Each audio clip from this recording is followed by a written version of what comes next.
Tim. Hi, Chris. And both Hi, at T. Keith. There's just a middle letter separating us. Tim, you go ahead as long as I is before O. I've been talking to some folks, Keith and Chris, about where this campaign goes, and we can report a couple things. Both John McCain and Mitt Romney purchased television time in Detroit. Romney is going to actually go to Grand Rapids tomorrow. The Republican campaign is going to go forward no matter who wins tonight. And that'll be a big battle in Michigan between Romney, who was born in Michigan, his dad was governor, and John McCain. Obviously, whoever wins here will have some momentum, but that'll be a real showdown in Michigan. Also, on evangelicals, remember we talked in Iowa how 60% of the Republicans who voted in Iowa are evangelicals. So far tonight, the voters leaving the voting booth, only 20% of those voting Republican primary identify themselves as evangelicals. That will not be good news for Mike Huckabee, I believe. And I'm very anxious to see how that plays out for Mr. Huckabee. On the Democratic side, we have two important numbers. What percentage of the voters will be women, and how old will those women be?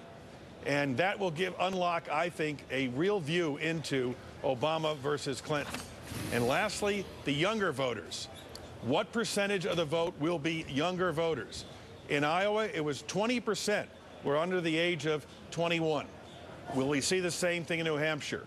When we can answer those questions, we'll have solved the riddle of New Hampshire and have a much better idea as to how big this Obama momentum really is and whether or not Hillary Clinton is in a position to really fight for another day in a significant way.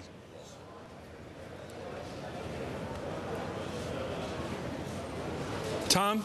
Oh, I'm sorry. I'm taking my cue right off Tim. Actually, earlier today, I was told that some of Romney's closest friends were urging him, if he loses New Hampshire, not to go on to Michigan because there's the possibility that he could lose there. And they said, in the language of the time, he would damage your brand. They think that he does have a political future in the Republican Party. It's hard to imagine that if John McCain is the nominee that he would be on the ticket, but stranger things have happened in politics, obviously. But apparently, Mr. Romney is determined to go on to his home state where his dad did serve as the governor there for 3 terms. The interesting question on the Democratic side, of course, is how if Hillary Clinton does lose tonight, its margin, first of all, is it double digits or is it single digits so she can claim some kind of a Pyrrhic victory and then portray herself as, I suppose, the candidate of the insurgency, holding up a brighter light on Barack Obama in the coming campaigns, and especially on Tsunami Tuesday, the first weekend in February, the first Tuesday in February, when we'll have all those big states in play. A lot of that will be resolved before the night is out. So I think you have to look, as Tim indicated, at who votes for these 2 candidates on the Democratic side, women and especially young people and independents, and then what they say about the chances in the fall about who can win the presidential race when it comes down to a general election. Tom and Tim, I'd like your opinions on this point that what you just mentioned, Tom, obviously raises. This idea, it seems to me a little dangerous to tell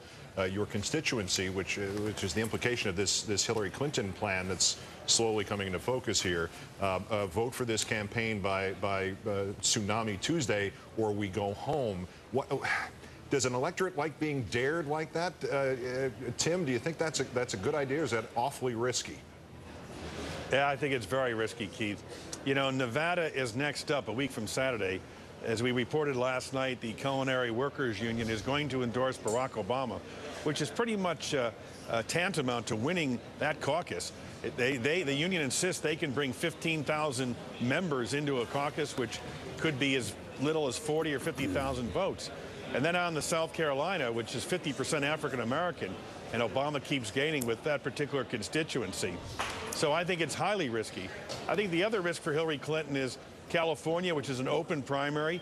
Republicans and Democrats and independents can all vote. And New York, her home state. I think she'll watch that very closely for any change there, because it's certainly not a state that she would want to risk her reputation by endangering her political future by losing. But it's a long way off. The Clinton people insist they have money. They insist they're going on. They are going to retool the campaign, try to reframe the issues. I think Bill Clinton's been the most aggressive in trying to make the point about rolling the dice or risky or a fairy tale. I expect to hear a lot more of that in the coming days. I think the danger in that regard is, Keith, that I've been talking to some Democrats today who were very solidly on the Hillary Clinton team and are now beginning to step back a little bit because Obama is so acceptable to them. Philosophically, he's in line with what they think. He is an African-American. One of them said to me today, this is very exciting. It's good for the party. It's certainly good for the country. And I think what the Clinton people have to worry about is that they will have, if you will, a torrent of people leaving their campaign if she doesn't run very strongly tonight. And by running strongly, it has to be a very tight second place and give them some reason to stick with her, because they're so desperate to win next fall. And all the indications are, based on the polls that we're seeing here today of the people who voted and why they voted and what they thought about who could win next fall, it's Obama still in front on those other measures that we like to look at, and as we analyze any election, besides just the quantitative difference between the two of them. There's a qualitative aspect to all of this tonight as well. Who can win next fall? Who can attract the independents? Who can bring a new generation of voters into the arena? Now, having said all of that, let's be conditional. We still don't know what has happened today in New Hampshire. The votes have been cast, and before too long they'll be counted, and then we'll have a much better ability to talk about this in more realistic terms. And we don't know certainly whether or not this ransom of Red Chief kind of strategy to invoke O. Henry and the story of the kid that they kidnap and the parents don't want him back, and they wind up paying the parents to take the kid back, might play out poorly or well for Senator Clinton if she Can I just say something, Keith, about I must say that you and Chris bedazzle me. You go from metaphors about middleweight fighters to O. Henry stories. I can't keep up here. Joey Jardello, I thought that was a good one myself. All right, for Tom Brokaw and Tim Russert and Joey Gardella and O. Henry, great thanks to all four of you. We'll get back hopefully as often as possible with Tim and Tom. Thank you, gentlemen. Okay. Can I match all of those? Yeah. It seems to me that Hillary Clinton's campaign was, not to use the parlance we all use, positioned well.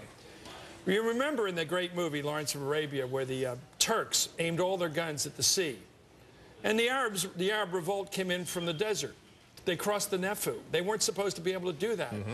It could be that tonight we will see this latter-day Lawrence, Barack Obama, cross the Nefu and come in behind the Clintons into their own base, the very base that they are absolutely confident of. They will never be taken from the African-American side, never taken from the liberal side. They own that base of the party.